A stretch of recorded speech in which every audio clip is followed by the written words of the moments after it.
I'm from Ukraine, from the wonderful city of Kharkov, which is on the very east of Ukraine. I'm coming from a musical family. My mom was actually a student, one of the first students of my father, and they're happily married now for 20 years. No, more, 25, because I'm 24. Yeah, and my brother is also violist now. He is a bit younger than me, he is 19.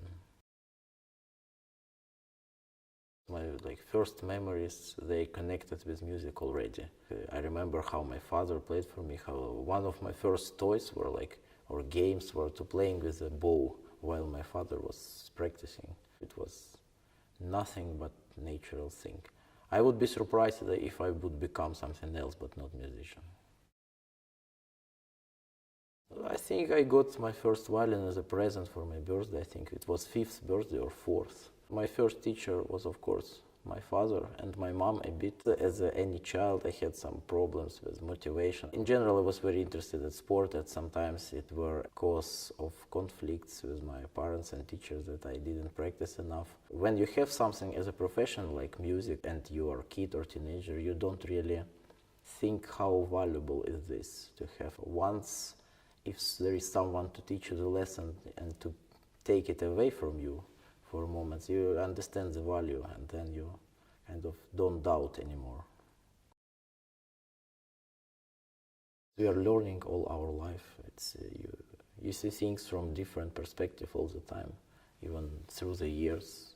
You played something 3 years ago, now you see totally different perspective because you gain some life experience. And so this is my goal, just to discover music, because it's so many things, so many music first of all, and so many ways to play it. So for me the success is to become, I would say, the closest possible way to the musician I imagine myself to be.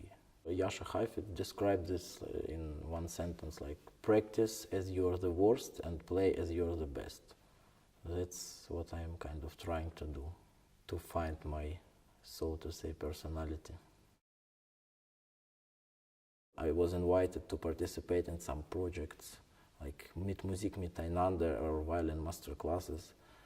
So then I learned about this place, and I was amazed, and I'm still amazed. It's like a Hogwarts. I have this association because it's kind of apart from the real life, and it's so dedicated to the purpose of all this music. I was lucky enough to be accepted and feel very, very honored to be among the best musicians of my generation.